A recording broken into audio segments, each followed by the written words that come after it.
Hey everyone, and welcome back. We're going to be taking another deep dive today into a kind of sensitive topic, Yes, but a really important one, something I think you guys are already pretty familiar with out there.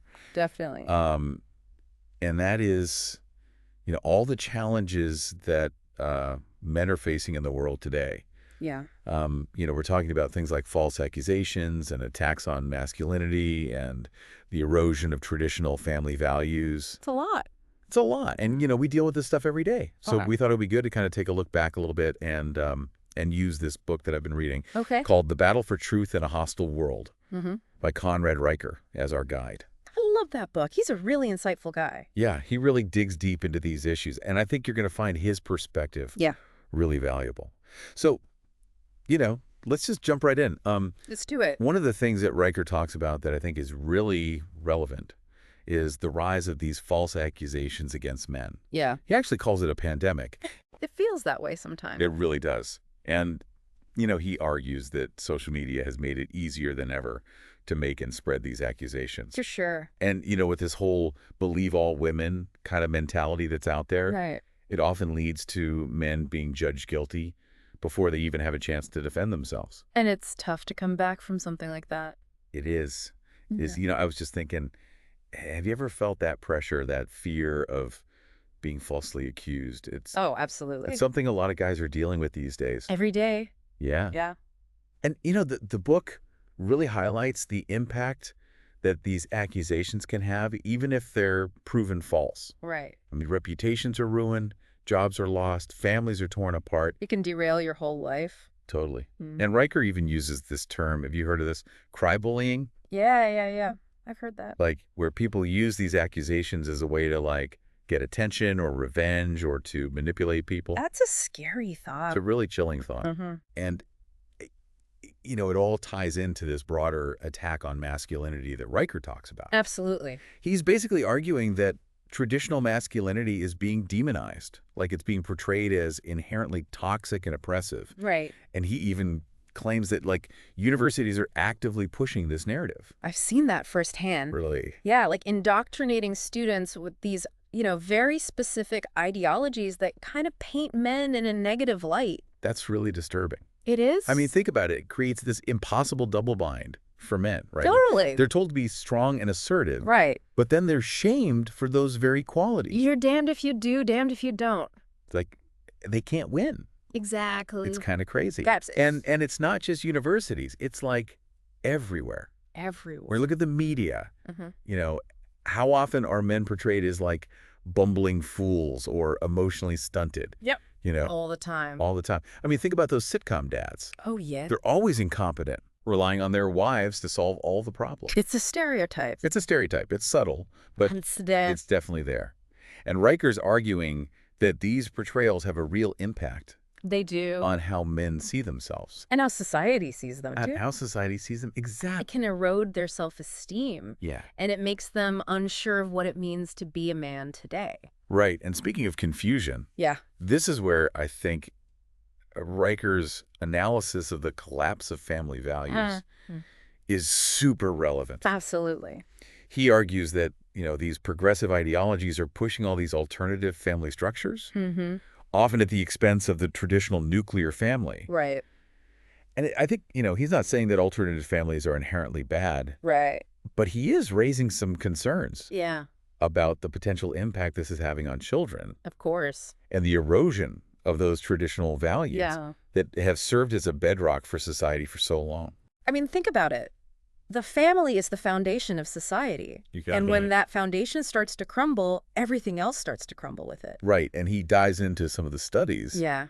that suggest that children raised in these traditional families tend to fare better. Right. There's a lot of research on that. There is. Yes. And he connects this to the idea of the covert contract Yes. that we talk about a lot on this show. Yeah, believe. That unspoken agreement between men and women Right. that often leaves men feeling trapped and taken advantage of. Absolutely. And I think his analysis of the decline of the nuclear family really sheds some light Yeah. on how these covert contracts have evolved and why they often feel so unfair to men today. Yeah. It's a whole different landscape now. It really is. And we're going to get into that a little bit more. Yeah, let's do it. But first, I think we need to take a quick break.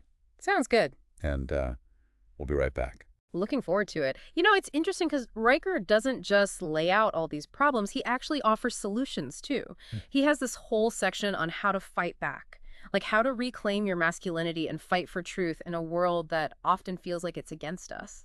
I mean, that's got to be where it gets really interesting for our audience, right? Like, what can we actually do about all this? Right, exactly. And he starts by saying, look, you can't just address the symptoms. You have to understand, like, the root causes of all these issues. Okay, so, like, where does he say this all started? Well, he makes the case that this war on masculinity is nothing new. He says it's been going on for decades, and he kind of traces it back to, you know, the early feminist movements. Huh. Interesting. So he's saying, like, feminism is the problem. No. He's not saying that at all, actually. What he's saying is that while, you know, fighting for women's rights was obviously important, he does suggest that maybe some of those movements unintentionally started to plant the seeds of this idea that traditional masculinity was somehow oppressive. Oh, I see. So it's like they were kind of setting the stage for the more, like, radical views we see today. Yeah, exactly. He points to, like, the rise of radical feminism, you know, back in the late 60s and 70s, Right. which took a much more aggressive stance against men and traditional masculinity. That's when we started seeing those narratives about all men being potential oppressors and all women being victims. Yeah, and those narratives are, like, everywhere now, right? It's like Yeah, in our laws and our social norms and even just, like, how we view each other. totally. And Riker argues that it's created this, like, climate of fear and distrust between men and women, making it harder to actually, like, connect and communicate. Yeah. And, you know, he's not letting women completely off the hook here. I mean, he acknowledges that a lot of women have experienced real injustice. You Right. know, the original feminist movement was important. Yeah. But he's saying that this radical feminism has kind of hijacked the original message of equality and created this ideology that actually pits men and women against each other. Gotcha. Okay, so, like, where do we see this playing out the most, I guess, today? Well, he says it's everywhere, but he really points the finger at institutions, especially in education and the media. Okay, so, like, schools, what's he saying about schools? He says universities are increasingly dominated by, you know, professors who promote these very radical views, teaching young people that masculinity is toxic. He actually, like, lists a bunch of examples of courses and campus events that demonstrate this. Wow. I mean, that's really alarming, especially considering that young men are already dealing with so much uncertainty about what it even means to be a man today, you know? Right, exactly. It's like that they're bombarded with all these conflicting messages. Right. And then you throw in the media. I mean, think about the movies and TV shows we watch.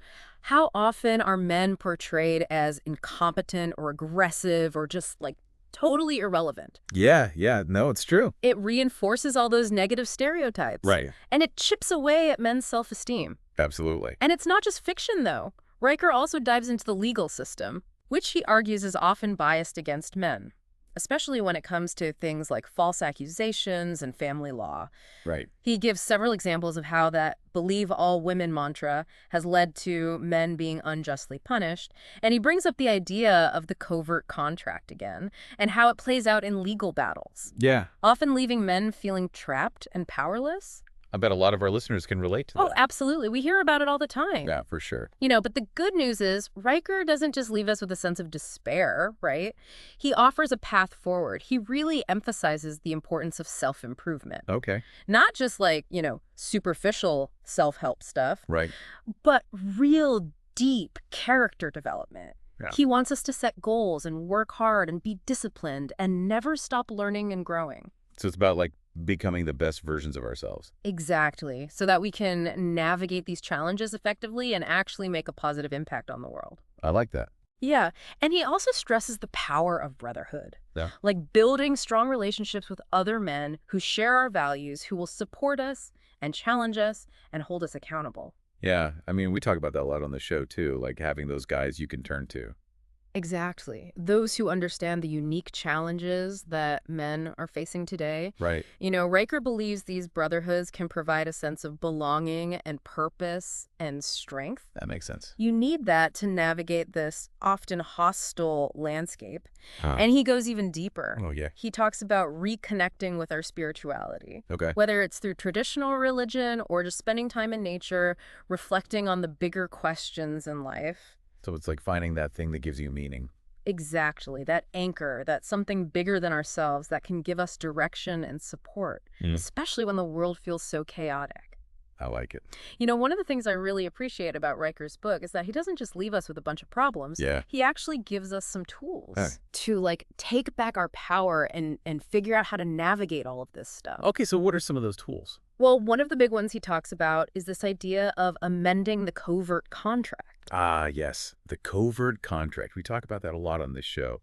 And It's a big deal. it's a huge deal. And I think Riker's insights really add another layer to it, Yeah. It's not just about recognizing those unspoken agreements, Right. but actually doing something to change them. Okay, so how do we do that? Well, he encourages men to, first of all, just become aware of the covert contracts that are operating in their relationships, and then to actually have honest conversations with their partners about those expectations. So just being upfront about your needs and boundaries and what you're willing to give in the relationship. Exactly. And, he even suggests that men should be more assertive in setting their own terms in the relationship. Okay, interesting. Yeah, communicate your expectations from the very beginning. So there are no surprises down the road. Exactly. Avoid those misunderstandings Yeah. and potential accusations later on. That's a good point. It's not about being controlling or anything. No, not at all. It's about creating a partnership that's actually balanced and fair. Absolutely, where both partners feel respected and valued. Yeah, and I think that ties into another big thing Riker talks about,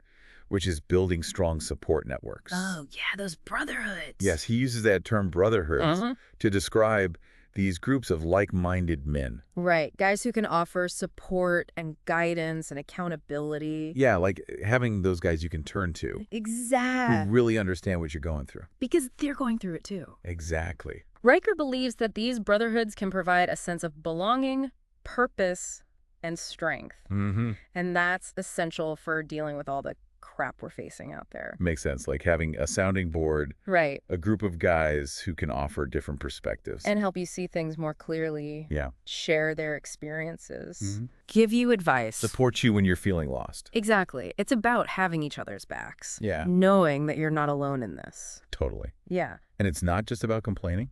No, it's not about sitting around and whining. Right. It's about taking action. Okay, so what kind of action are we talking about? Well, Reichel talks about both personal action and action in the world. Okay. So on a personal level, it's about taking control of your life, your health, your finances, your relationships, your overall well-being. So basically becoming the best version of yourself. Exactly. And then in the world, it's about getting involved, supporting organizations that are fighting for men's rights, speaking out against injustice, being proactive, working to make a difference. Yeah, like taking responsibility for creating the kind of world you want to live in. Exactly. And let's not forget about the importance of traditional values. Oh, yeah. That's a big one for Riker. It is. He talks about things like hard work, self-reliance, personal responsibility, faith. He thinks these values are super important for a strong and healthy society. And he wants men to reconnect with them, both in their personal lives and in their communities. So it's like rediscovering that sense of purpose and meaning that comes from living a life based on principles. Exactly. Living with integrity. I like that.